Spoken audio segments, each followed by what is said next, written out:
Doutor Edmar Santos, por favor. Diretor do Hospital Universitário Pedro Ernesto. Bom dia, deputado Paulo Ramos, e cumprimentando Vossa Excelência, quero cumprimentar toda a mesa formada e cumprimento aqui a população do Rio de Janeiro presente, hoje manifesta através da Universidade do Estado do Rio de Janeiro, do Hospital Universitário Pedro Ernesto, das demais unidades de saúde da nossa casa. Então, bom dia a todos os professores, alunos e funcionários da nossa sensacional UERJ. Queria, primeiramente, deputado, agradecer o acolhimento que essa casa faz ao ouvir, nesse momento, um raio-x real da situação por que passa o hospital e as dificuldades que estamos encontrando. Quero dizer que estou o diretor dessa casa, eleito por essa comunidade aqui presente, por um mandato de 4 anos, apenas há um mês, porque tomamos posse agora em janeiro. E tão logo tomamos posse, fomos assoberbados por uma série de visitas e questionamentos, né? Creio eu que não cabe a uma gestão que apenas se inicia.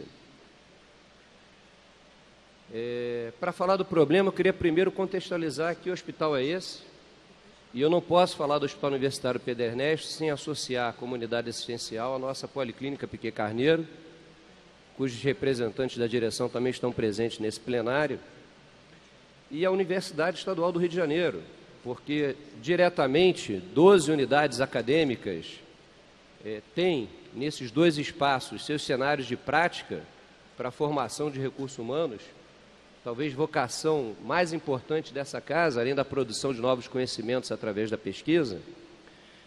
E a partir dessa minha gestão, não só essas 12 diretamente ligadas à área de saúde, mas todas as unidades acadêmicas da universidade passarão a estar dentro do hospital, porque lá tem lugar não só para medicina ou enfermagem, outras áreas de saúde, mas tem para administração, tem para as áreas de engenharia. Todos têm, com certeza, uma contribuição acadêmica e prática a colocar numa empresa de alta complexidade, que é um hospital. Quer dizer, o hospital é uma estrutura, e um hospital universitário, com a sua natureza terciária e quaternária, é das estruturas gerenciais a mais complexa de todas. Então, a universidade como um todo tem que beber desse hospital, estar presente dentro desse hospital, e a minha gestão promoverá esse intercâmbio.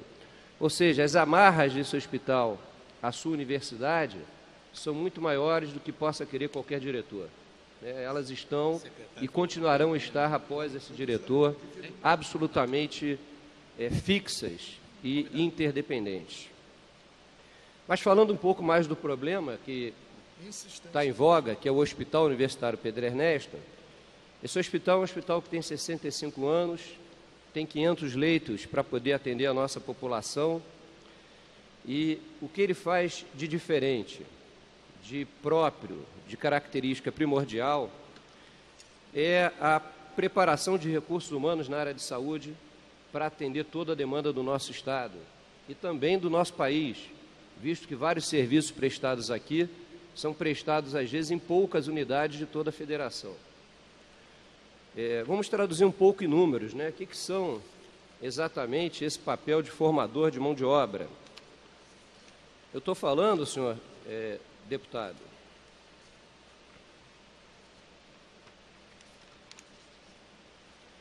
eu estou falando que a gente forma de alunos de graduação na área de saúde 1.360 alunos, ou seja, 1.300 novos profissionais são colocados todo ano no mercado, com qualidade e excelência, através do Hospital Universitário Pedro Ernesto e de todas as unidades acadêmicas que ali formam seus recursos humanos. São 628 residentes, 116 pós-graduandos, 575 mestrandos e doutores. Estamos falando que formamos por ano 2.700 novos recursos humanos de excelência para apoiar as ações de saúde do Estado do Rio de Janeiro. Se a gente for para a área de pesquisa, nossa universidade está colocada entre as 13 com maior produção acadêmica do Brasil e a segunda com maior produção acadêmica nesse Estado. é preciso que lembremos que esse é o único hospital universitário vinculado ao Estado, ao governo do Estado do Rio de Janeiro, que todos os outros hospitais universitários pertencentes à nossa área geográfica são instituições que têm a sua origem no governo federal. Então, é o único hospital e que deve, por isso, então, ser tratado como a joia da coroa, que é, pelos números que produzimos. Se falarmos na questão de assistência, que é um papel nobre nosso, né? O hospital universitário, ele está lá para produzir recursos humanos e pesquisa, mas não faz isso sem a coisa nobre que é o atendimento à saúde da nossa população. E fazemos lá procedimentos que só lá são feitos, ou que em pouquíssimos lugares, outros que não o Hospital Universitário Pedro Ernesto, são feitos no momento. Aliás, os hospitais universitários é o que hoje está em condições de dar a maior reação e o melhor atendimento à população num brevíssimo curso e que pouquíssimas intervenções externas que nos apoiem em termos do que eu vou explicitar claramente daqui a pouco.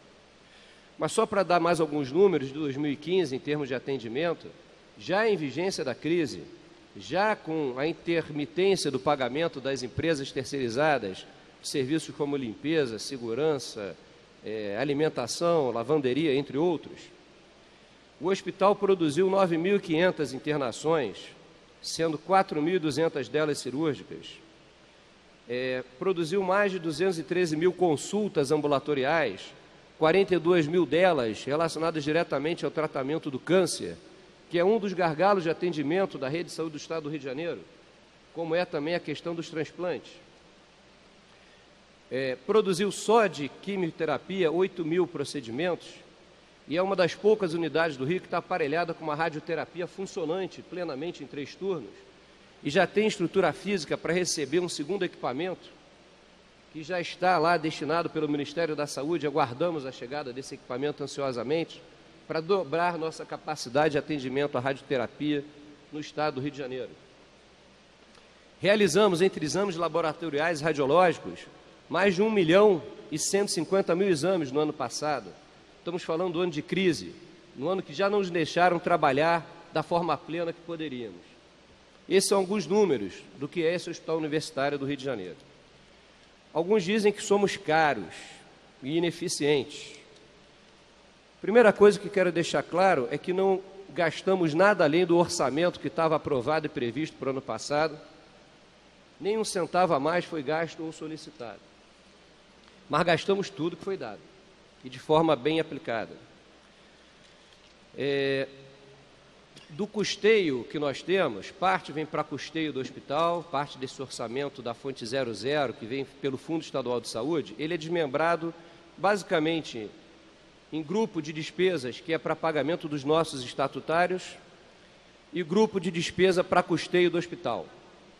Uma segunda parte do nosso orçamento é produzido, senhor deputado, diretamente pela nossa produção ao SUS e que vem pelo Ministério da Saúde através do gestor pleno, que é a Secretaria Municipal de Saúde, já que o município de Rio de Janeiro é o gestor pleno do SUS aqui no nosso estado. O que é importante dessas contas? Que tudo total do nosso orçamento, a razão de gastos com recursos humanos, fica na casa de 62% a 63%, um índice extremamente positivo, visto que a maioria das unidades estão em torno de 70% e várias OS chegam a 75% do valor global gasto com recursos humanos. Ou seja, se eu considerasse apenas a assistência, que já é absolutamente diferenciada em termos de complexidade desse hospital, ele já seria um hospital barato. Estamos dando de graça, de brinde ao nosso Estado, e com muito orgulho, toda a nossa produção de formação de recursos humanos, toda a nossa formação de pesquisa e novos conhecimentos. Se mais caro fôssemos, ainda estaríamos barato, porque esse é o papel principal desse hospital, e é por isso que ele não pode ser, em momento nenhum, questionado, ser desvinculado da sua universidade e dos seus laços de existência, as unidades acadêmicas que o compõem, no seu conteúdo maior, que é o conteúdo intelectual, muito bem representado por alguns que estão aqui, mas não limitado aos que estão presentes nessa sala. Então, essa vinculação, ela é visceral e não existe um hospital universitário que sobreviva a ser desvinculado das suas unidades acadêmicas e da sua universidade. Todos esses números, deputados, serão absolutamente transparentes e passados ao senhor e à Comissão de Saúde oportunamente. Ainda nessa relação, para mostrar como essa casa trabalha e com eficiência, fiz uma relação comparando vários hospitais, utilizando como fonte de consulta o DataSUS Quinés, que é uma fonte pública que todos podem se reportar, e fiz um exercício grosseiro da relação de algumas categorias funcionais pelo número de direitos que temos, e comparei com outros. Vou citar a questão do médico, por exemplo. Dizem que nós temos muitos médicos na casa. Somos o hospital que tem a menor relação de médicos por leito de todo o estado do Rio de Janeiro. Comparei com hospitais privados, comparei com hospitais públicos federais do nosso porte, como Servidores e Bom Sucesso, comparei com hospitais universitários de fora do Rio, da UFMG, da Unicamp, de Botucatu, comparei com os institutos federais que estão no nosso estado, como INTO, INCA e INC. Temos menos médicos por leito do que todos esses e produzimos o que produzimos com a qualidade que produzimos. Quero dizer ao senhor e a essa casa que não somos caros, pelo contrário, somos eficientes e ainda produzimos a quantidade de mão de obra e de pesquisa que reportei na fase inicial da minha fala. Bom, dentre algumas ações nobres que produzimos, mas quero pedir aqui perdão já aos colegas, porque eu não conseguirei reproduzir todas que todos os serviços fazem, são muitas, a lista é enorme do que fazemos muito bem, mas alguns pontos, por se tratar de pontos nevrálgicos da própria saúde do Estado, acho que é importante que a gente ressalte. Na oncologia, cirurgias oncológicas, radioterapia e quimioterapia, estamos prontos a fazer uma grande rede onde o UPE tenha um papel central nesse atendimento e na resolução dos problemas oncológicos do Estado do Rio de Janeiro. Outro ponto importante, a questão dos transplantes. Quero dizer ao senhor, deputado, que liberadas essas amarras que hoje nos prendem, nos impedem iniciar o ano trabalhando plenamente, poderíamos fazer esse ano no Hospital Universitário Pedro Ernesto sem grandes investimentos, apenas com o que nós já éramos em 2014 ou 2015, até 120 transplantes renais. Isso representa metade de todo o volume que foi feito no Estado do Rio de Janeiro no ano passado, utilizando todos os recursos que foram gastos. Para além disso, temos a excelência, por exemplo, na UTI neonatal, que está trabalhando com a metade dos seus leitos, mas poderia estar plenamente atendendo a necessidade de UTI neonatal do Estado do Rio de Janeiro. UTI neonatal essa que vai inaugurar agora em breve o primeiro equipamento de resfriamento ativo de neonatos que sofreram asfixia periparto. Primeiro do Estado do Rio de Janeiro, não tem nem na rede privada. Um investimento pequeno, algo da casa de 30 e poucos mil reais cada equipamento, 40 mil reais, e que diminui de maneira importante as sequelas neurológicas e motoras. No momento que estamos preocupados com a Zika, e temos que estar preocupados com a Zika, acho que atingimos a cifra talvez de 4 mil microcéfalos no Brasil inteiro. Só na região metropolitana 1 temos 4 mil asfixos por ano. E precisamos investir na mitigação dos danos cerebrais e motores dessa população. Cateterismo cardíaco e intervenções cardíacas, um dos motivos de estrangulamento em UPAs, pelo que temos informações, temos a capacidade, com equipamento extremamente moderno, de ampliar em muito, e aí precisando de um pequeno investimento, a nossa capacidade de atendimento. E podemos passar por números, né? A hematologia, com tratamento aí da leucemia, do transplante de medula, em especial populações pediátricas atendidas, o centro de tratamento das anomalias crâniofaciais, das crianças com lábio leporino e fenda palatina, né? Zeramos a fila do câncer de próstata com um projeto dentro da urologia, a reumatologia com seu centro de infusão de medicamentos de alto custo, dos imunobiológicos, poderia racionalizar e economizar o uso desses medicamentos na rede estadual, e eu vou passar a audiência inteira falando disso, então vou interromper por aqui. Perdão aos que não foram citados, mas esse é um pouco do retrato do que é esse Hospital Universitário Pedro Ernesto, suas unidades acadêmicas e a sua pujança em termos de produção. Vamos ao...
Bom, agora tem que tentar continuar, né? Vamos nós.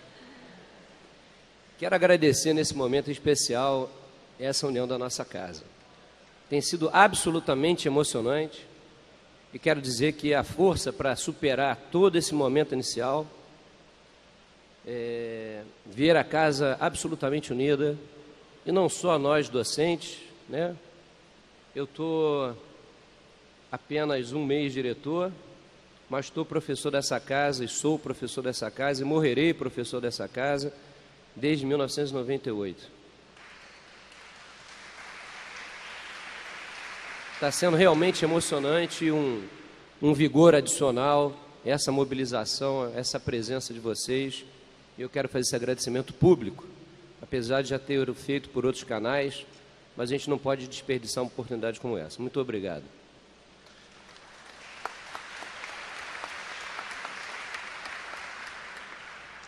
Deputado, após essa sumária introdução, para que a gente não passe o dia inteiro discorrendo as nossas virtudes, vamos ao cerne do problema.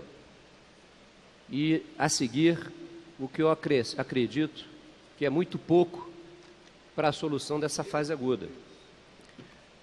Digo da fase aguda porque o hospital vem vivendo dificuldades de investimentos, de renovação tecnológica, predial, uma série de outras há muitos anos, não é da agora.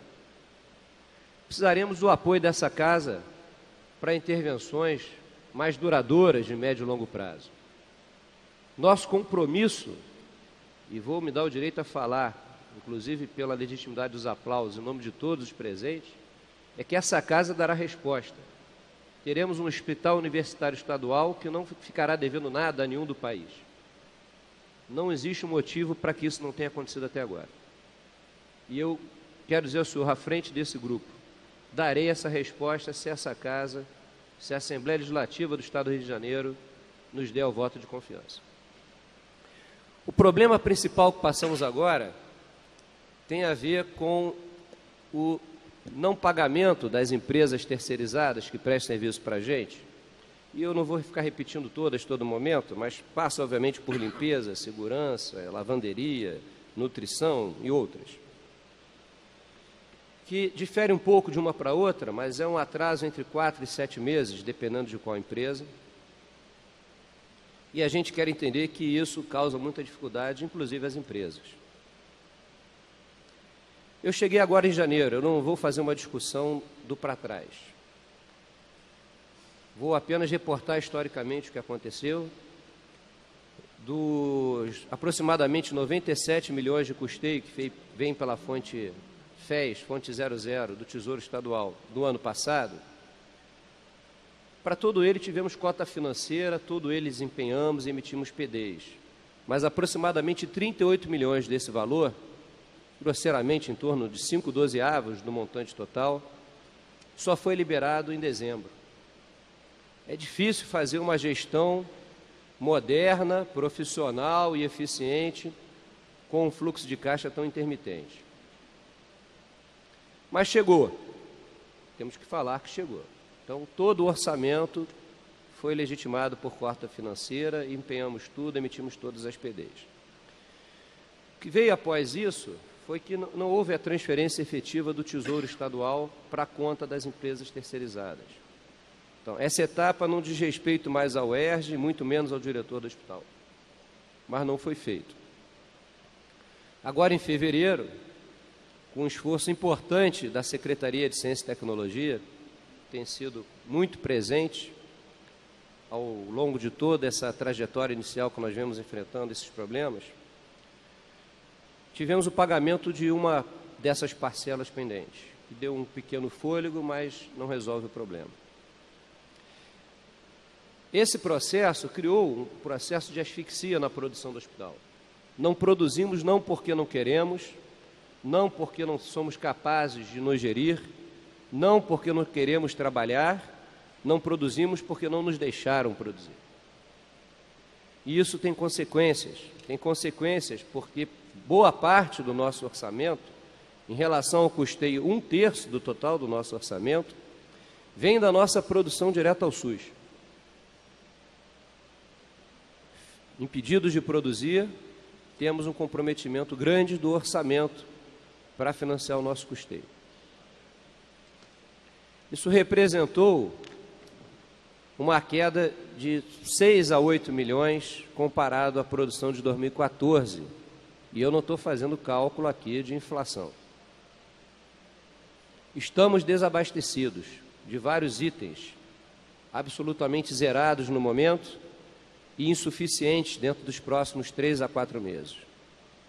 E não teremos recursos da nossa fonte 25 para nos abastecermos em função de termos sido impedidos de gerar essa produção.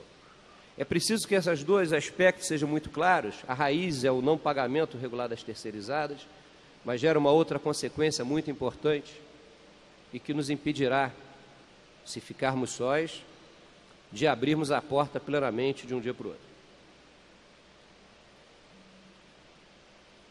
A solução de curto prazo não é tão cara nem tão difícil. A crise, no fundo, ela não é complexa. Vou chegar lá, mas queria discorrer alguns aspectos sobre o que significa também a regularidade das terceirizadas, né? É muito sofrido para o diretor do UP, que tem uma visão de gestão, porque foi buscar essa formação antes de se candidatar a ser diretor do UP. Não fiz nada na minha vida que eu não buscasse primeiro a capacitação correta para depois fazê-lo. Ter uma relação com as empresas terceirizadas também que seja injusta. Quero poder cobrar das empresas, e já desenvolvemos modelos novos de gestão, e todos aqui, inclusive, estão dispostos a participar na ponta desses mecanismos de controle. Quero poder cobrar de cada uma das empresas a presença, a qualidade, tanto do serviço como da correção de ação dos funcionários que representam as empresas dentro do hospital. Mas é difícil cobrar também no momento que elas estão 7 meses sem receber. Gera uma relação complicada para o gestor público que quer ser transparente, quer ser claro, mas não pode ser injusto. Então, isso não me agrada nada, mas é o fato que eu encontrei desta forma. Também é muito ruim e difícil de administrar que haja 2 níveis de hierarquização de prioridade, um para os estatutários, funcionários estatutários da nossa universidade, do nosso hospital, no caso em questão, e outro para inúmeros bolsistas lá presentes. Vou citar 2 aqui, os internos da graduação e os residentes das diversas áreas de saúde, porque a bolsa para esses, salário também representa, porque sendo ela lícita e previamente estipulada que é direito receber, obviamente que todos com ela contam para sua passagem, para sua alimentação, para sua estadia, porque assim é todo ser humano. É preciso que haja um calendário claro de pagamento dos bolsistas e que eles sejam colocados na mesma prioridade dos estatutários da nossa casa. Não é possível termos os residentes, os internos e outros bolsistas recebendo, não se sabe nunca quando. E para ser justo, quero falar que nesse quesito também tenho encontrado apoio da Secretaria de Ciência e Tecnologia em tentar buscar esse calendário para os nossos bolsistas. Há um compromisso que talvez ainda essa semana a gente possa anunciar um calendário para esses bolsistas.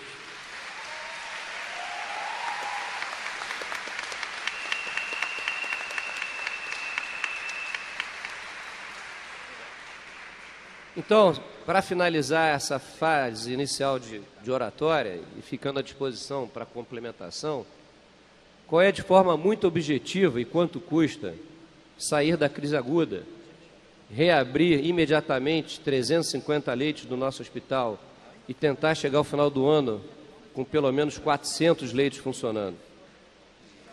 O que custa? O que custará poder colocar esse hospital na posição que ele, a universidade, tem que ter de absolutamente estratégico para ombro a ombro ajudar a resolver os problemas de saúde do nosso estado e do nosso município? Essa é a posição que nós queremos ter.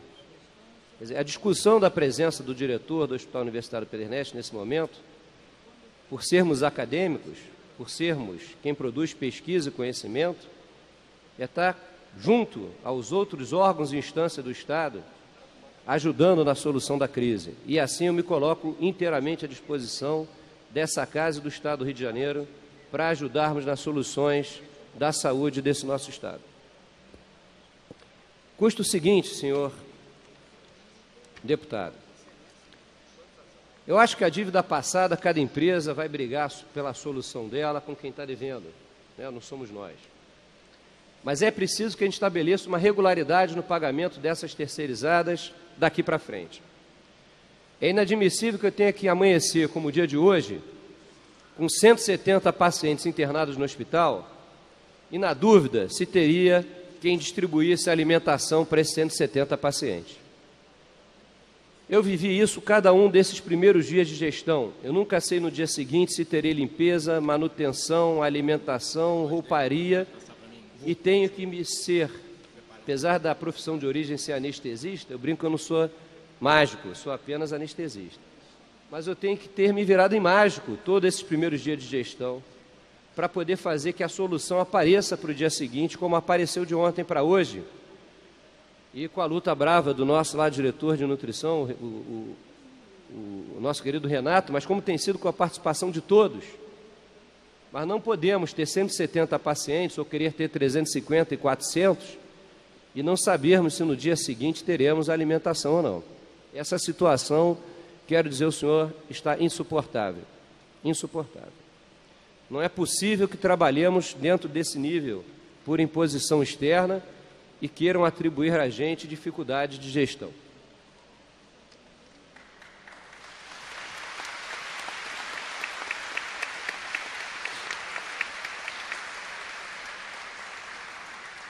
Então vamos ao custo, para a gente ser muito objetivo no pedido.